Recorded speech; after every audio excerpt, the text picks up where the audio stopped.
Hey, ladies and gentlemen, this is Carmine Sabia for Explain America. And Republicans, if you need any more motivation to vote this Tuesday, I got some for you. Before we get started, please make sure you like, comment, share, and subscribe. Those little things really help us out and they help our channel continue to grow. And if you're not watching us on YouTube, please visit that address in the lower right-hand corner. It's youtube.com/@explainamerica. And when you get there, please hit subscribe absolutely free. It really helps us out.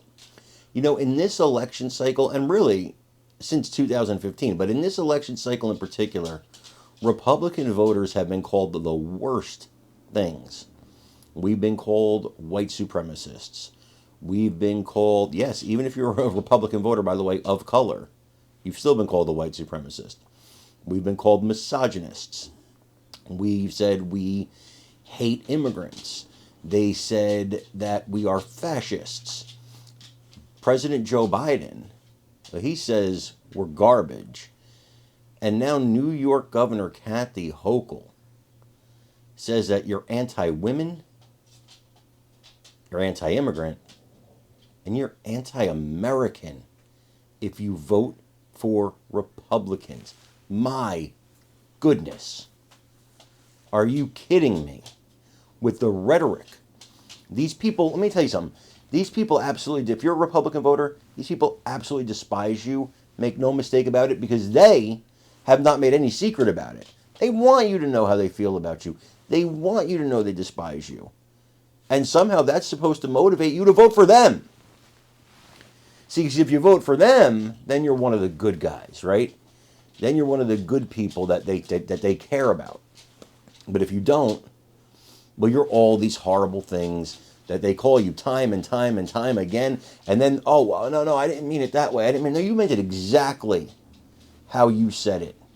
Every one of you meant it exactly how you said it. And on Tuesday, on Election Day, millions, tens of millions, maybe 100 million Republicans across this country and non-Republicans that are just tired, exhausted with how you talk about half this country, are going to march into those voting booths, cast our ballots. I already cast them. I early voted. But they're going to cast their ballots, and they're going to send you a message that we don't want your division anymore. We're going to be a United States of America. I want you to watch this video and let me know what you think in the comments. Let's turn to Trump's rally at Madison Square Garden in New York City last weekend. It was an event that was designed to be the start of his closing argument out from Election Day. However, it ended up becoming overshadowed by his allies' racist and crude remarks. What were your thoughts of this rally, and what message did it end up sending to New Yorkers, Governor? I was disgusted by, first of all, the lineup of individuals who just spewed such venom and hatred about every person you can imagine, whether it's women, people of color, and now to single out Puerto Ricans. I'm so proud to represent one of the largest Puerto Rican populations in our country, 1 million strong. And you know what he does? By not disavowing this, by not condemning this, which he should have done, and I called him out to do this, he just makes people feel that they're not worthwhile, that they don't have value. I know this because literally right after this, I went up to East Harlem. I walked the streets.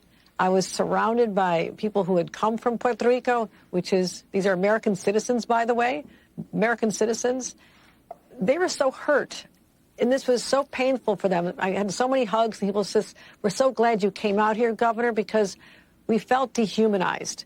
And you do not think in this great country that we should have leaders who either say this themselves or will tolerate it at one of their rallies. I think this rally backfired on him, and it gives me, as someone who is leading the effort in our state to ensure we flip these battleground seats, it gave me a chance to tie the Republicans running in these seats, the incumbents, closer to Donald Trump, and remind everybody, if you're voting for these Republicans in New York, you are voting for someone who supports Donald Trump, and you're anti-woman, you're anti-abortion, and basically you're anti-American because you have just trashed American values and what our country is all about over and over and over, and you will wear this on Election Day.